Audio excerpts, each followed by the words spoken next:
Hi student আমি প্রিয়াঙ্কা বৈদ্য চলে এসেছি আরেকটা নতুন ক্লাস নিয়ে। তো আগের দিন আমরা যেটা নিয়ে আলোচনা করছিলাম সেটা হচ্ছে বায়োমলিকিউল স্টার্ট করেছিলাম এবং নিউক্লিওটাইডের যে স্ট্রাকচার রয়েছে সেটা নিয়ে কিন্তু আমি অলমোস্ট আলোচনা করে দিয়েছি। তো যারা তোমরা ভিডিওটা দেখোনি অবশ্যই কিন্তু ডেসক্রিপশনে লিংক দিয়ে দেবো, সেখান থেকে অবশ্যই কিন্তু নিউক্লিওটাইডের স্ট্রাকচার যে ভিডিওটা রয়েছে সেটা দেখে তবে আমরা কিন্তু স্ট্রাকচার অফ ডিএনএ পড়বো। তো দেখো প্রথমেই বলি যে আমি বায়োমলিকিউলস পুরো ধারণাটাই তোমাদের সাথে শেয়ার করেছিলাম। তো যেখানে আমি বলেছিলাম যে নিউক্লিওটাইডগুলো জুড়ে জুড়ে তোমাদের নিউক্লিক অ্যাসিড তৈরি করছিল এবং নিউক্লিওটাইডের মধ্যে কি কি পড়ছে সেটাও বলেছিলাম যে সুগার থাকে, একটা ফসফেট গ্রুপ থাকবে আর নাইট্রোজেন বেস থাকবে। তাহলে আমরা জানি যে ডিএনএ হচ্ছে একটা নিউক্লিক অ্যাসিড। তাহলে নিউক্লিক অ্যাসিড কী দিয়ে তৈরি হয় আমি বলেছিলাম নিউক্লিওটাইডগুলো জুড়ে জুড়ে নিউক্লিক অ্যাসিড তৈরি হয়। তাহলে নিউক্লিওটাইডের স্ট্রাকচারের মধ্যে আমি বলেছিলাম সুগার থাকবে, একটা ফসফেট গ্রুপ থাকবে, নাইট্রোজেন বেস থাকবে। এবার সুগারের মধ্যে ডিএনএতে যে সুগারটা থাকে সেটা হচ্ছে ডিঅক্সিরাইবোজ সুগার, ঠিক আছে, এবং ফসফেট গ্রুপ থাকে এবং বন্ডগুলো কিন্তু আগের দিন আমি শেয়ার করে দিয়েছিলাম যে কোন কার্বন পজিশনের সাথে কোন বন্ড অ্যাড থাকে সেইগুলো সব ডিটেলসে বলেছি। এবার ডিএনএ নিয়ে যদি আমরা আলোচনা করি তাহলে সুগার হিসাবে থাকবে হচ্ছে ডিঅক্সিরাইবোজ সুগার এবং একটা ফসফেট গ্রুপ থাকবে এবং নাইট্রোজেন বেস থাকবে। নাইট্রোজেন বেস যেটা রয়েছে তার মধ্যে দুটো ভাগ আছে, আমি আগের দিনই বলেছিলাম, একটা হচ্ছে পিউরিন, একটা হচ্ছে পিরিমিডিন। এবার দেখো ডিএনএতে যেটা থাকে সেটা হচ্ছে আমাদের অ্যাডিনিনের সাথে ডবল হাইড্রোজেন বন্ড দ্বারা থাইমিন যুক্ত থাকে, ঠিক আছে, অ্যাডিনিনের সাথে থাইমিন যুক্ত থাকে আর গুয়ানিনের সাথে 3টে হাইড্রোজেন বন্ড দ্বারা সাইটোসিন যুক্ত থাকে। এটা হচ্ছে ডিএনএর মধ্যে যে নাইট্রোজেন বেস থাকে সেটার মধ্যে অ্যাডিনিন আর গুয়ানিন হচ্ছে পিউরিন আর থাইমিন আর সাইটোসিন হচ্ছে পিরিমিডিন, ঠিক আছে। তাহলে অ্যাডিনিনের সাথে থাইমিন যুক্ত থাকবে সবসময়, অ্যাডিনিনের সাথে থাইমিন, এবং গুয়ানিনের সাথে থাকবে হচ্ছে সাইটোসিন, ঠিক আছে। এবার যদি আমরা দেখি যে ডিএনএ স্ট্রাকচার, তো ওয়াটসন আর ক্রিকের একটা মডেল আছে। কি ব্যাপার না, এখানে ওনারা বলেছিল যে ডিএনএ যেটা আছে সেটা হচ্ছে ডবল স্ট্যান্ড, মানে দুটো স্ট্যান্ড রয়েছে। এখানে বলছে যে দুটো তোমাদের লং দুটো পলিনিউক্লিওটাইডসের চেন রয়েছে, ঠিক আছে। আমরা এখানে যদি স্ট্রাকচারটা দেখি তাহলে দেখো এখানে একটা পেঁচানো মতো দুটো চেন রয়েছে, সেই জন্য বলছে ডবল হ্যালিক্স। ডবল হ্যালিক্স কেন বলছে, কারণ দুটো চেন রয়েছে, ঠিক আছে। আর পলিনিউক্লিওটাইডস কেন বলছে, কারণ হচ্ছে এখানে অনেকগুলো নিউক্লিওটাইডস জুড়ে জুড়ে তৈরি হয়েছে, তাই জন্য বলছে পলিনিউক্লিওটাইডস, ঠিক আছে। কয়েল কেন বলছে, কারণ হচ্ছে পেঁচানো, বোঝা গেছে।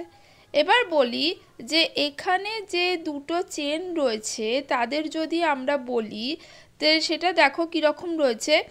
একটা হচ্ছে 5' to 3', তোমাদের আঁকার নিয়ম তোমরা জানো যে তোমরা এইভাবে কিন্তু প্যাচ এঁকে নেবে এবং একটা জায়গায় তোমরা 5' লিখে নেবে। এবার সেই 5'টা যেখানে শেষ হচ্ছে, মানে এই জায়গাটা শেষ হচ্ছে, তাহলে সেই জায়গাটা লিখবো আমরা 3', ঠিক আছে। অপোজিট যেটা রয়েছে সেখানে কিন্তু আমরা ওপরে লিখব 3', আর যেখানে শেষ হচ্ছে নিচে লিখব হচ্ছে 5'। তাহলে আমাদের প্রথমে আঁকার নিয়ম কি হলো, তাহলে প্রথমে আমরা যখন এইভাবে প্যাচটা এঁকে নেব তখন কিন্তু আমরা ওপরে 5' একদিকে লিখে নেব আর একদিকে 3' লিখে নেব। এবার 5'টা যেখানে শেষ হবে সেইখানে আমরা 3' লিখব, আর 3'টা যেখানে শেষ হবে সেখানে আমরা 5' লিখব, ঠিক আছে। তো তোমাদের এইটা হচ্ছে নিয়ম আর কি। এবার দেখো এই যে ডবল হ্যালিক্স যেটা নেওয়া হয়েছিল, আমরা পরে আলোচনা করব যে ডিএনএ 3 রকমের হয়, আরও অনেক রকমের হয়, বেসিক্যালি 3 রকমের হয়, A DNA, B DNA, Z DNA. তো এখানে যে মডেলটা করা হয়েছিল, যে ডিএনএটা নেওয়া হয়েছিল সেটা হচ্ছে বি ডিএনএ, ঠিক আছে, বি ডিএনএ। তো ব্যাপারটা কি, এখানে দুটো স্ট্যান্ড রয়েছে। এবার দেখো এখানে প্রত্যেকটা যে পাক রয়েছে বা আমরা বলতে পারি এক একটা রাউন্ড যেটা রয়েছে সেই এক একটা রাউন্ড কিন্তু 360 ডিগ্রি, মানে এক একটা পাক ঘুরতে 360 ডিগ্রি লাগছে, ঠিক আছে। এবং এই 360 ডিগ্রি যে দূরত্বটা ক্রস করছে সেটা হচ্ছে 34 অ্যাংস্ট্রম। মানে এক একটা রাউন্ড বা এক একটা টার্ন যদি আমরা বলি, এক একটা পাক যে যদি বলি, তাহলে তার যে দূরত্ব ডিস্টেন্স সেটা হচ্ছে 34 অ্যাংস্ট্রম, ঠিক আছে। 34 অ্যাংস্ট্রম এনএমে আমরা দিতে পারি, অ্যাংস্ট্রম বললে 34 অ্যাংস্ট্রম। আচ্ছা, এবার দেখো এই যে আমি বললাম একটা রাউন্ড বা একটা পাক বা একটা টার্ন যেটা বলছি, সেইটার মধ্যে কি কি রয়েছে এবার আমরা দেখব। তার মধ্যে বেসিক্যালি নিউক্লিওটাইডস থাকে, ঠিক আছে, নিউক্লিওটাইডস থাকে। এবার দেখো আমি এখানে লিখেছি, এই জায়গাটা একটু ফলো করো, আমি লিখেছি অ্যাডিনিন লিখেছি। আগেই বলেছি একটা ডিএনএর মধ্যে কি কি থাকে, আগেই বলেছি কি থাকে না, সুগার থাকবে, ঠিক আছে, ডিঅক্সিরাইবোজ সুগার থাকবে, ফসফেট গ্রুপ থাকবে, আর আমাদের নাইট্রোজেন বেস থাকবে। নাইট্রোজেন বেস মানে হচ্ছে পিউরিনের সাথে পিরিমিডিনের একটা অ্যাটাচমেন্ট থাকবে। তো এখানে আমি বলেছি পিউরিন যদি অ্যাডিনিন হয়, অ্যাডিনিনের সাথে থাইমিনের বন্ড থাকবে, কটা বন্ড থাকবে, দুটো বন্ড থাকবে, এবং গুয়ানিনের সাথে সাইটোসিনের 3টে বন্ড থাকবে, হাইড্রোজেন বন্ড থাকবে। তো এখানে দেখো নিউক্লিওটাইডগুলো পেয়ার্স করে রয়েছে, কীরকম আছে, অ্যাডিনিনের সাথে থাইমিন দিয়েছি, গুয়ানিনের সাথে সাইটোসিন দিয়েছি, আবার থাইমিনের সাথে অ্যাডিনিন দিয়েছি। এইভাবে এক একটা রাউন্ডে 10 পেয়ার্স করে নিউক্লিওটাইড থাকবে, 10 পেয়ার্স করে 10 জোড়া করে নিউক্লিওটাইড থাকবে। এবার এই 10 জোড়া যে নিউক্লিওটাইড রয়েছে এদের মাঝের যে ডিস্টেন্স রয়েছে সেইটা কিন্তু 3.4 অ্যাংস্ট্রম হবে। দুটো নিউক্লিওটাইডের মধ্যে যে ডিস্টেন্স রয়েছে সেটা কিন্তু 3.4 অ্যাংস্ট্রম হবে, ঠিক আছে। এবার বলি যে এই যে আমরা এইটুকু অংশ দেখলাম, এটাকে যদি আমরা জুম করে দেখি বা এটাকে ডিটেলসে যদি আমরা দেখি তাহলে কীরকম দেখতে লাগবে। তাহলে আমরা তো শুধু নাইট্রোজেন বেসটা দেখছি, এর পাশে তো আমি আগেই বলেছি যে এর পাশে আমরা শুধু এইটুকু অংশ দেখেছি, এইটুকু অংশ দেখছি, নাইট্রোজেন বেস দেখছি। নাইট্রোজেন বেসের পাশেও কিন্তু সুগার আছে, ফসফেট গ্রুপ আছে। এবার সেইটা আমরা যদি জুম করে কোনো কিছু, যেমন ফোনে আমরা জুম করে দেখি আরও ডিটেলসে দেখতে পাই না, তো ঠিক সেরকম এইটুকু অংশ যদি আমরা একটু জুম করে দেখি তাহলে দেখব এর পাশে এই যে নাইট্রোজেন বেসগুলো রয়েছে তার পাশে কিন্তু আমরা সুগার দেখতে পাবো, সুগার আছে, ডিঅক্সিরাইবোজ সুগার রয়েছে, আর কি রয়েছে, ফসফেট গ্রুপ রয়েছে। তো দেখো একটু ডিটেলস দেখি, ওইটাকেই আমরা যদি ডিটেলসে দেখি, আমরা এতক্ষণ দেখছিলাম এইটুকু অংশ দেখছিলাম, তাই তো, অ্যাডিনিন থাইমিন এইটুকু অংশ দেখছিলাম। এবার দেখো এর পাশে রয়েছে সুগার, যেটা হচ্ছে ডিঅক্সিরাইবোজ সুগার, ডিএনএতে ডিঅক্সিরাইবোজ সুগার থাকে এবং সেখানে তার সাথে ফসফেট যুক্ত রয়েছে। এই দিকে আমরা থাইমিনটা শুধু দেখছিলাম, তার পাশে তো সুগার আছে, তার পাশে ফসফেট রয়েছে, তাহলে সেইটা ক্লিয়ার হলো। তারপরেই আমরা দেখেছি গুয়ানিন, গুয়ানিনের সাথেও নিশ্চয়ই গুয়ানিন একা নেই, নাইট্রোজেন বেস একা নেই, তার সাথে সুগার থাকবে এবং ফসফেট গ্রুপ থাকবে।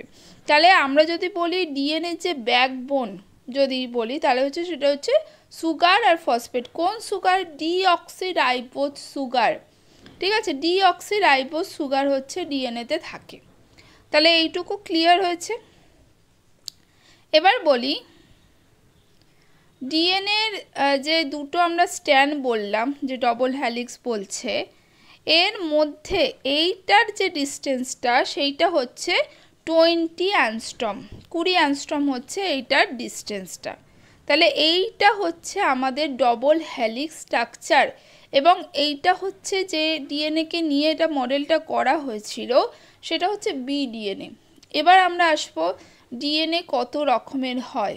ডিএনএ হচ্ছে 3 রকমের, বেসিক্যালি হয় আরও অনেক রকমের হয়, ঠিক আছে, বেসিক্যালি 3 রকমের হয়। একটা হচ্ছে এ ডিএনএ এবং বি ডিএনএ আর জেড ডিএনএ। এ ডিএনএ আর বি ডিএনএ সেটা অনেকটা একই রকম বলতে পারি, কারণ রাইট হ্যান্ডেড ডিএনএ, ঠিক আছে। এবং জেড ডিএনএটা হচ্ছে লেফট হ্যান্ডেড ডিএনএ, ঠিক আছে। এদের যে যে রাউন্ড যে ঘুরছে সেই যে এগুলো, সেগুলো হচ্ছে কিছুটা আছে রাইট হ্যান্ডেড আর একটাই আছে লেফট হ্যান্ডেড, ঠিক আছে। জেড ডিএনএটা হচ্ছে লেফট হ্যান্ডেড ডিএনএ। জেড কেন নাম হচ্ছে, কারণ এর যে স্ট্রাকচার যদি আমরা দেখি, জেড ডিএনএর স্ট্রাকচার আসে না, তো জেড ডিএনএ স্ট্রাকচার যদি দেখি জিগজ্যাগ ওয়েতে থাকে এর যে স্ট্রাকচারটা, সেই জন্য হচ্ছে জেড ডিএনএ, ঠিক আছে। যদি বলে রাইট হ্যান্ডেড ডিএনএ তাহলে এ ডিএনএ আর বি ডিএনএ, বোঝা গেছে। এবার আসবো যে তোমরা এটা ক্লাস 12-এ অনেক ডিটেলসে পড়েছো, আমি তো অবশ্যই পড়াবো রেপ্লিকেশন, ট্রান্সক্রিপশন, ট্রান্সলেশন। তো আমি একদম আজকে যেটা করছি বেসিক কনসেপ্ট ক্লিয়ার করছি, আমি একদম শুরু থেকে জিরো থেকে স্টার্ট করেছি। আমি ভাবছি যে একদম জিরো থেকে তোমাদের বোঝালে তোমাদের কনসেপ্টটা ক্লিয়ার হবে। তো দেখো এখানে রেপ্লিকেশন মানে হচ্ছে ডিএনএ থেকে ডিএনএর কপি তৈরি হওয়া, ডিএনএ থেকে ডিএনএ তৈরি হওয়াকে বলে রেপ্লিকেশন। ডিএনএ থেকে এমআরএনএ তৈরি হওয়াকে বলে ট্রান্সক্রিপশন। আচ্ছা, এমআরএনএ থেকে প্রোটিন তৈরি হওয়াকে বলে ট্রান্সলেশন। এবং এই তিনটে প্রসেসকে আমরা বলতে পারি সেন্ট্রাল ডগমা, সেন্ট্রাল ডগমা। আবারও বলি, একবার ক্লিয়ার করাটা খুব দরকার, ঠিক আছে। ডিএনএ থেকে ডিএনএ তৈরি হচ্ছে রেপ্লিকেশন, ডিএনএ থেকে এমআরএনএ তৈরি হয় ট্রান্সক্রিপশন, এমআরএনএ থেকে প্রোটিন তৈরি হয় ট্রান্সলেশন, ঠিক আছে। এবার রেপ্লিকেশন তো তোমরা ডিটেলসে পড়েছো 12-এ, তো রেপ্লিকেশনের একদম বেসিক কনসেপ্টটা হয়তো অনেকেরই ক্লিয়ার থাকে না। ডিটেলস তো পড়ে ফেলেছো, কিন্তু বেসিকটা কি? বেসিকটা হচ্ছে আমরা একটু আগেই ডিএনএ স্ট্রাকচারে দেখেছি ডবল হেলিক্স স্ট্রাকচার, তার মধ্যে দুটো স্ট্র্যান্ড আছে, একটা হচ্ছে 5 প্রাইম টু 3 প্রাইম, একটা হচ্ছে 3 প্রাইম টু 5 প্রাইম। এবার এখানে ডিএনএ স্ট্র্যান্ড যেটা রয়েছে সেখানে এই দুটো স্ট্র্যান্ডের মধ্যে একটা স্ট্র্যান্ড হচ্ছে টেমপ্লেট হিসাবে কাজ করে। টেমপ্লেট মানে কি? টেমপ্লেট মানে হচ্ছে যখন দেখবে যে মাটির কিছু তৈরি করা হয় তখন একটা ছাঁচ ব্যবহার করা হয়, তার ভিতরে যদি মাটির সেই জিনিসটা ফেলা হয় পুরো সেই ছাঁচ হিসাবে সেটা তৈরি হয়ে যায়। ঠিক সেরকম টেমপ্লেট মানে হচ্ছে সেইটা থেকে কপি তৈরি হবে, ডিএনএ থেকে ডিএনএর কপি তৈরি হচ্ছে। ডিএনএ টেমপ্লেট মানে হচ্ছে যে স্ট্যান্ডটা থেকে কপিটা হচ্ছে সেই স্ট্যান্ডটাকে বলছে টেমপ্লেট। তো টেমপ্লেট যেটা স্ট্যান্ড সেটা সবসময় 3 প্রাইম টু 5 প্রাইমের যে স্ট্যান্ডটা রয়েছে সেটা হচ্ছে টেমপ্লেট হিসাবে ইউজ করা হয়। এবং রেপ্লিকেশন সবসময় হয় 5 প্রাইম টু 3 প্রাইম, ঠিক আছে, মাথায় থাকে যেন 5 প্রাইম টু 3 প্রাইম। রেপ্লিকেশন মানে কি? কপি তৈরি হওয়া মানে কি? কপি তৈরি হওয়া মানে হচ্ছে ধরো এখানে এই স্ট্যান্ডটার মধ্যে নিউক্লিওটাইড বা নাইট্রোজেন বেস যেটা রয়েছে অ্যাডিনিন আছে, ঠিক আছে। তাহলে যেটা কপি তৈরি হবে তার অ্যাডিনিনের সাথে কি বন্ড থাকে বলো? থাইমিন। তাহলে এর জায়গায় টি বসাবো। থাইমিন রয়েছে, তাহলে আমরা থাইমিনের সাথে কার বন্ড থাকে? অ্যাডিনিন, তাহলে আমরা অ্যাডিনিন বসাবো। সাইটোসিন রয়েছে, সি রয়েছে, সি এর সাথে কার বন্ড থাকে? গুয়ানিনের বন্ড থাকে, তাই জি বসাবো। এখানে জি রয়েছে, গুয়ানিন, গুয়ানিনের সাথে কার বন্ড থাকে? সাইটোসিন, ঠিক আছে। থাইমিনের সাথে কে থাকে? অ্যাডিনিন, অ্যাডিনের সাথে কে থাকে? থাইমিন। তাহলে এইভাবে যে তৈরি হচ্ছে সেইটাই হচ্ছে রেপ্লিকেশন। রেপ্লিকেশন প্রসেস আমি পুরো ডিটেলসে বোঝাবো। তো আজকে ছিল হচ্ছে ডিএনএ নিয়ে শুধু আলোচনা। আমি ছোট্ট ছোট্ট ক্লাস করাচ্ছি কারণ তোমাদের অনেকেরই ধৈর্য কম, তো বেশি বড় ক্লাস দিলে তোমরা দেখতে চাইবে না, তাই আমি ছোট ছোট ক্লাস করাচ্ছি, পুরো বেসিক কনসেপ্ট আমি ক্লিয়ার করাবো। তো আজকে ডিএনএ নিয়ে এইটুকু বললাম, নেক্সট দিন কিন্তু আরএনএ নিয়ে আলোচনা করব। আজকের মতো টাটা, নেক্সট ভিডিও নিয়ে খুব তাড়াতাড়ি হাজির হব।